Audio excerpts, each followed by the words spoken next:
دوستو، امام حسین علیہ السلام کا بیعت سے انکار اس بات کا اعلان تھا کہ حق باطل کے سامنے سر نہیں جھکاتا، چاہے سامنے کتنی ہی بڑی سلطنت کیوں نہ ہو۔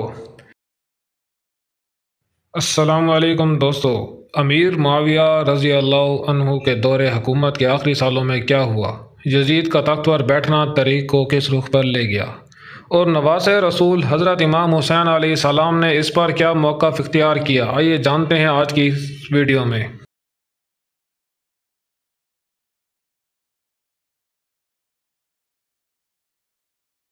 حضرت مولا علی کی شہادت کے بعد امت مسلمہ کے وسیع تر مفاد اور خون خرابے کو روکنے کے لیے حضرت امام حسن علیہ السلام نے ایک عظیم الشان تاریخی صلح فرمائی۔ آپ علیہ السلام نے حکومت امیر معاویہ کے سپرد کر دی۔ اس صلح کے نتیجے میں مسلمانوں کے دو بڑے گروہ آپس میں مل گئے، اور تاریخ اسلام میں اس سال کو اتحاد کا سال کہا جاتا ہے۔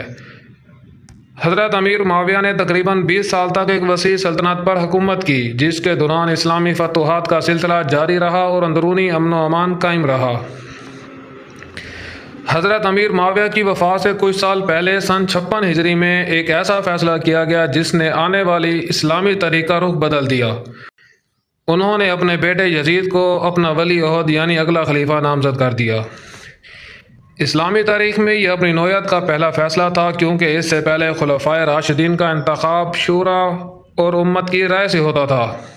خاندانی بادشاہت کا کوئی تصور نہیں تھا، اگرچہ بہت سے لوگوں نے امن و امان کی خاطر اس فیصلے کو قبول کر لیا، لیکن مدینہ منورہ میں موجود صحابہ اور جلیل القدر شخصیات نے اس ملکیت اور خاندانی نظام کی سخت مخالفت کی، کیونکہ یہ خلافت راشدہ کے اصولوں کے خلاف تھا۔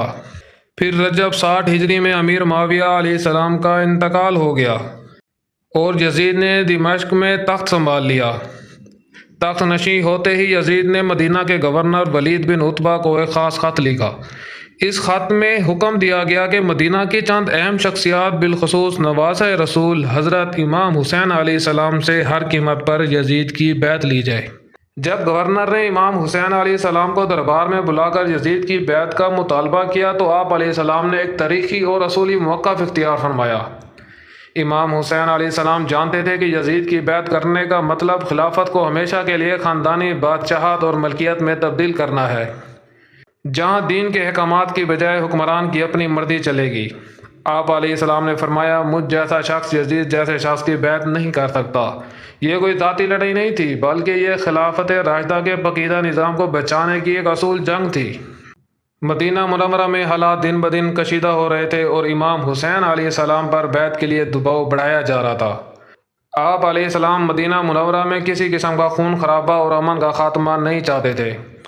چنانچہ 28 رجب 60 ہجری کو امام حسین علیہ السلام نے اپنے نانا حضرت محمد صلی اللہ علیہ وسلم کے روضہ مبارک پر حاضری دی، الوداعی دعا مانگی اور رات کے اندھیرے میں اپنے اہل و عیال کے ساتھ مدینہ منورہ چھوڑ کر مکہ مکرمہ کی طرف ہجرت فرما گئے۔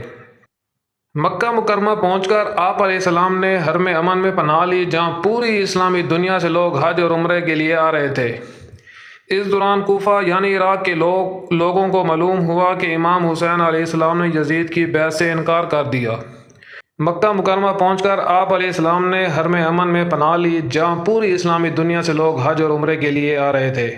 اس دوران کوفہ یعنی عراق کے لوگوں کو معلوم ہوا کہ امام حسین علیہ السلام نے یزید کی بیعت سے انکار کر دیا، تو انہوں نے آپ علیہ السلام کو خطوط لکھنا شروع کر دیے۔ اور وہ خطوط کیا تھے اور ان خطوط نے سفر کربلا کو کیسے آگے بڑھایا؟ ہماری اس سیریز کی چوتھی قسط میں ہم بات کریں گے کوفہ سے آنے والے خطوط، حضرت مسلم بن عقیل کا سفر کوفہ اور ان کی مظلومانہ شہادت پر۔ تاریخ کے اس تسلسل کو سمجھنے کے لیے اگلی ویڈیو دیکھنا مت بھولیے۔